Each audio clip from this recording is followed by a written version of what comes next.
الله ما عاد يرعبني ظلم يهددني لا شيء أخسره. رمضان میں ہوا اور میرا نبی جو خوف زدہ ہو کے نکلا تھا 8 سال پہلے اور مکے کو بڑی حسرت سے دیکھ کر فرمایا تھا ما اطيبك من بلد واحبك الي لولا ان قومي اخرجوني منك لما سكنت غيرك. اے مکہ تو مجھے کتنا محبوب ہے، اگر میری قوم نہ نکالتی میں تمہیں چھوڑ کے کبھی نہ جاتا. تو میرے اللہ نے کہا ان الذي فرض عليك القرآن لرادك الى معاد. جس رب نے تیرے اوپر قرآن اتارا ہے وہ تجھے ایک دن مکے میں عزت کے ساتھ لائے گا، فاتح بنا کے لائے گا. تھوڑا صبر کر، تھوڑا انتظار کر. 8 سال کے بعد یہی رمضان تھا، یہی رمضان کا مہینہ تھا اور میرا نبی فاتحانہ 10,000 کے لشکر کے ساتھ مکے میں داخل ہوا. خالد بن ولید ایک لشکر لے کر چلے، پیچھے ابو ذر غفاری ایک لشکر لے کر چلے، پیچھے بریدہ بن حصیب ایک لشکر لے کر چلے، پیچھے بنو اسلم ایک لشکر لے کر چلے، پیچھے معبد بن خالد الجہنی ایک لشکر لے کر چلے، پیچھے نعمان بن مقرن ایک لشکر لے کر چلے، اور پیچھے صعب بن جسامہ ایک لشکر لے کر نکلے. پھر معقل بن سنان ایک لشکر لے کر نکلے. یہ ایسے ہر سردار کے ہاتھ میں جھنڈا اور آپ نے 10 لشکر روانہ فرمائے. اور ابو سفیان پکڑے ہوئے پہاڑ کی چوٹی پر اور خالد بن ولید گزرتے ہیں، تکبیر پڑھتے ہیں، اور ابو ذر غفاری گزرتے ہیں، تکبیر پڑھتے ہیں. بریدہ بن حصیب گزرتے ہیں، تکبیر پڑھتے ہیں. بنو کعب گزرتے ہیں، تکبیر پڑھتے ہیں. نعمان بن مقرن گزرتے ہیں، اللہ اکبر کا نعرہ لگاتے ہیں. معبد بن خالد الجہنی گزرتے ہیں، اللہ اکبر کا نعرہ لگاتے ہیں. ابو واقد اللیثی بنو بکر کے ساتھ گزرتے ہیں، اللہ اکبر کی تکبیر پڑھتے ہیں. صعب بن جسامہ بنو لیث کے ساتھ گزرتے ہیں، تکبیر پڑھتے ہیں. معقل بن سنان اشجعی وہ بنو اشجع کے ساتھ گزرتے ہیں، تکبیر پڑھتے ہیں. لشکر در لشکر. اور ابو سفیان کہتا ہے یہ کون ہے؟ تو حضرت عباس کہتے ہیں یہ خالد ہے. یہ کون ہے؟ یہ ابو ذر ہے. یہ کون ہے؟ یہ بریدہ ہے. یہ کون ہے؟ یہ نعمان ہے. یہ کون ہے؟ یہ معبد ہے. یہ کون ہے؟ یہ صعب ہے. یہ کون ہے؟ یہ معقل ہے. یہ کون ہے؟ یہ ابو واقد ہے. ایک ایک سردار جھنڈا اٹھائے نعرہ لگاتے ہوئے گزرتا ہے. اور پیچھے 5,000 کا لشکر. اللہ کے 5,000 یہ روانہ کیا. 10 لشکر کو 5,000 کو 10 حصوں میں تقسیم کر کے مکہ میں داخل کیا. پیچھے آپ 5,000 کے لشکر کے ساتھ. اور جھنڈا اس دن سعد بن عبادہ کے ہاتھ میں ہے. اور مہاجرین کا جھنڈا مصعب بن اسید بن حذیر رضی اللہ تعالیٰ عنہ وہ آپ کے دائیں طرف ہیں، اور ابو بکر صدیق آپ کے دائیں طرف ہیں، اور اسامہ بن زید آپ کی اونٹنی کے پیچھے سوار ہیں. اور جھنڈا سعد بن عبادہ رضی اللہ تعالیٰ عنہ کے ہاتھ میں ہے. اور عمر رضی اللہ تعالیٰ عنہ صفوں کو درست کرتے ہوئے چل رہے ہیں. اور ان کی کڑکدار آواز ہے اور غبار اٹھتا ہے، اور غبار مٹی میں سارا دستہ چھپ جاتا ہے. حضرت عمر کی آواز گونجتی ہے تو ابو سفیان پوچھتا ہے عباس یہ کیا مٹی اڑی ہے، یہ کیا غبار اڑا ہے؟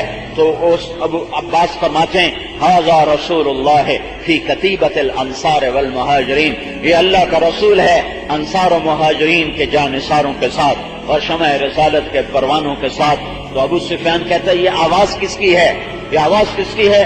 تو اس پر عباس فرماتے ہیں یہ عمر ہے جس کی آواز آ رہی ہے صفوں کو درست کرتے ہوئے. وہ کہنے لگا واہ واہ بنو عدی حضرت عمر کا قبیلہ چھوٹا سا ہے، بنو عدی بھی اتنے بڑے بن گئے کہ آج لشکروں کو ترتیب دینے لگ گئے.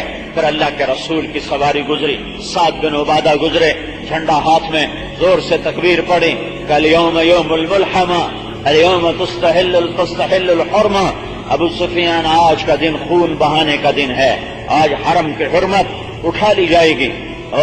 ابو سفیان کہنے لگا عباس میں نے بڑے بڑے بادشاہوں کا جاہو جلال دیکھا تو تیرے بھتیجے جیسا جاہو جلال میں نے آج تک نہیں دیکھا.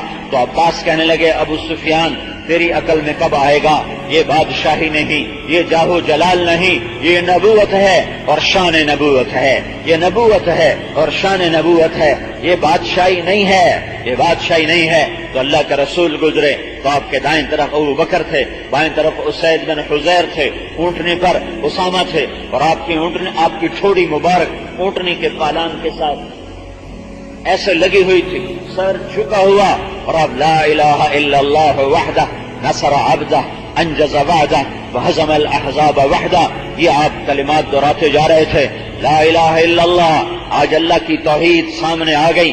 آج قریش کو پتا چل گیا کہ اللہ ایک ہی ہے، احد ہے، صمد ہے، قادر ہے، عزیز ہے، جبار ہے، متکبر ہے، مہیمن ہے، فعال لما یرید ہے، یفعل ما یشاء ہے.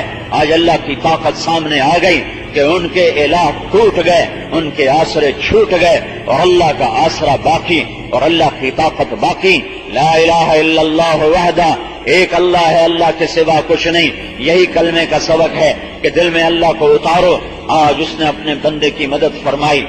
قریب سے گزرے ابو سفیان نے دیکھا کہ یا رسول اللہ الیوم یوم الملحمہ، کیا آج خون بہانے کا دن ہے؟ تو آپ نے کہا نہیں، الیوم یوم المرحمہ، آج تو رحم کرنے کا دن ہے. تو ابو سفیان نے کہا آپ کے جھنڈے والا کہتا جا رہا ہے الیوم یوم الملحمہ.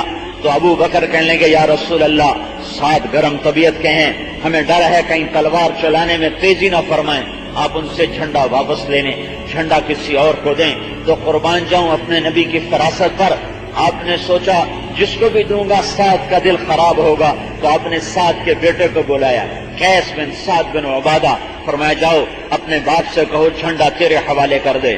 تو باپ کو دیتے ہوئے، بیٹے کو دیتے ہوئے تو باپ کو خاص تکلیف نہیں ہوتی ہے.